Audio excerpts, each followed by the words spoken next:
তুমি কি করে আমাকে জিজ্ঞেস না করে ডিসিশনটা নিয়ে নিলে বাবা? তোমার জীবনে কি অন্য কোনো ছেলে আছে? বলো, নাম কি? জিৎ। পদবী কি? জিৎ ভৌমিক। কি করে? ডিরেক্টর, কলকাতায় পরিচালনার কাজ করে, এখানকারই ছেলে। আমার কোনো আপত্তি নেই, আমার কোনো আপত্তি নেই, কিন্তু 4 তারিখের মধ্যে আমার সাথে দেখা করতে হবে। 3 দিন সময় আছে তোর হাতে। 4 তারিখের মধ্যে জিৎ আমার সাথে দেখা না করলে সুদীপ্তর সাথে তোর বিয়ে ঠিক করে দেবো। আর 3 দিন সময় আছে তোর কাছে। তোর দাদুর সাথে আমার প্রথম দেখা হয়েছিল বিষ্ণুপুরের গ্রামে। প্রথম আমাদের লাভ লেটার দিয়ে প্রেমটা শুরু হয়। জানতাম বাড়িতে মানবে না, আমিও তেমনি একেবারে ফুলিয়ে বসে রইলাম। জানিস তো, প্রত্যেক গল্পে একটা রাজকুমারী আর একটা রাজপুত্র থাকে। আমার গল্পে যেমন তোর দাদু রাজপুত্র, তেমনি তোর জিৎ হলো গিয়ে রাজপুত্র। কি হয়েছে এটা কি বল, এতবার ফোন করছিস কেন? কি হয়েছে মানে? তুই খুব ভালো করেই জানিস আমি রেগে গিয়ে ফোনটা কেটে দেওয়ার মানে তোকে আবার ফোনটা করতে হবে। ঋতু, আমি একটা শুটের মাঝখানে রয়েছি, এটা একটু বোঝ বাবা। আমি অত শত কিছু জানি না। 4 দিন ধরে তুমি শুধু শুটেই আছো। আরে কিন্তু আমি তো যখন সময় পাচ্ছি তখন তোকে কল করছি, এ কি? সেটা তুমি ফ্রি হয়ে কল করেছো তোমার সময় অনুযায়ী। আমার জন্য আমার মতো করে সময় কোথায় তোমার কাছে? আচ্ছা, আই এম সরি, ভুল হয়ে গেছে আমার। জিৎ, অনেক হয়েছে। পরশু ছেলের বাড়ি থেকে আমাকে দেখতে আসছে। তুমি তোমার শুট নিয়ে থাকো। দেখো জিৎ, আমি চাই তুমি বাড়ি এসে বাবার সাথে একটু কথা বলো। দেখো, সবচেয়ে তো কিছু নেই, শুধু বাবাকে একবার জানানো প্রয়োজন যে আমার জীবনে একটা মানুষ আছে। আর আমার মনে হয় বাবা তোমার কাজের কথা জানলে খুশিই হবে। আমি চাই তুমি বাড়ি এসে একবার বাবার সাথে একটু কথা বলো।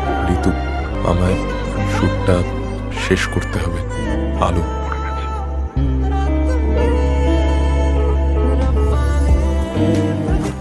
মাইরি সমস্যা সমস্যা সমস্যা, এত চাপ আমি আর নিতে পারছি ভাই না। তুই চাপ নয় চা খা। এটা ভালো ছিল, লিখে রাখ, আমাদের স্ক্রিপ্টে কাজে লাগবে। তো ভাই, জামা কাপড় মেলার ক্লিপ নেই নাকি?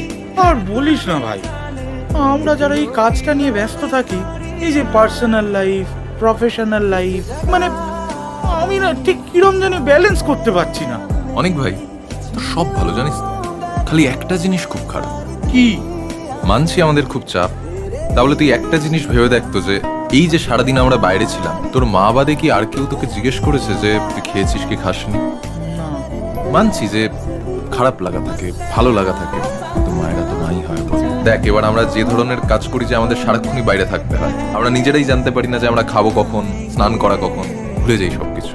কিন্তু মায়েরা কিন্তু মনে রাখতে পারে, তাই মায়েদের সঙ্গে কখনো খারাপ ব্যবহার করতে নেই। দেখ, এবার এটা কিন্তু তুই বন্ধু হোস বলেই বললাম, এবার তুই যদি ওটা অন্য কোনো মাইন্ডে নিস তাহলে। আরে ভাই, বন্ধুরাই তো বন্ধুদের ভুলটা ধরায়, তাই না? লাইফ ইটসেলফ একটা স্ট্রাগল, আর সব থেকে বড় স্ট্রাগল হচ্ছে এই আমাদের মতো মিডল ক্লাস মানুষদের। ছোটবেলা থেকেই আমাদের কাছের মানুষগুলো আমাদেরকে এতটা ইনসিকিউর বানিয়ে দেয় যে মনে হয় জীবনের প্রত্যেকটা মুহূর্তে আমাদের জিততেই হবে। কিন্তু এই ব্যস্ত শহরে থেকেই তো একটা চাহিদা থাকে। এই যে আমি ধাক্কা খেয়ে খেয়ে ঘুরে বেড়াচ্ছি, মাঝে মাঝে এত কাজের চাপ থাকে যে বাড়ি ফেরা হয়ে ওঠে না, মাঝে মাঝে দৌড়াদৌড়ি করতে করতে শরীর খারাপ হয়ে যায়, আর তার উপর স্ক্রিপ্ট রিজেকশন তো লেগেই আছে। মিস্টার জিৎ ভৌমিক, তোমার স্ক্রিপ্টটা আগের সপ্তাহে রিড করা হয়েছিল, কিন্তু স্যারের ঠিক তেমন একটা লাগেনি। ভাই, এত ধৈর্য হারালে কি করে চলবে? আমি যতটা পারছি আমি চেষ্টা করছি তো। নতুন কাকে পেয়েছিস বল? কি? না না, তুই বল না, নতুন কাকে পেয়েছিস? কোন সুন্দরী মডেল? তো পলিসি বলে কি করে চলে? কি? আমি পসেসিভ? খুব খারাপ না আমি? তাহলে আছিস কেন আমার সাথে? এ বিশ্বাস করো, শোনো, আমি মানে কি বলবো, আমি কোনো মেয়ের পাল্লায় পড়িনি, কোনো সুন্দরী অ্যাক্ট্রেসের পাল্লায় পড়িনি। সেই যে আমি তোমার সঙ্গে আটকে পড়েছিলাম, এখনো তোমার সঙ্গে আটকেই রয়েছি।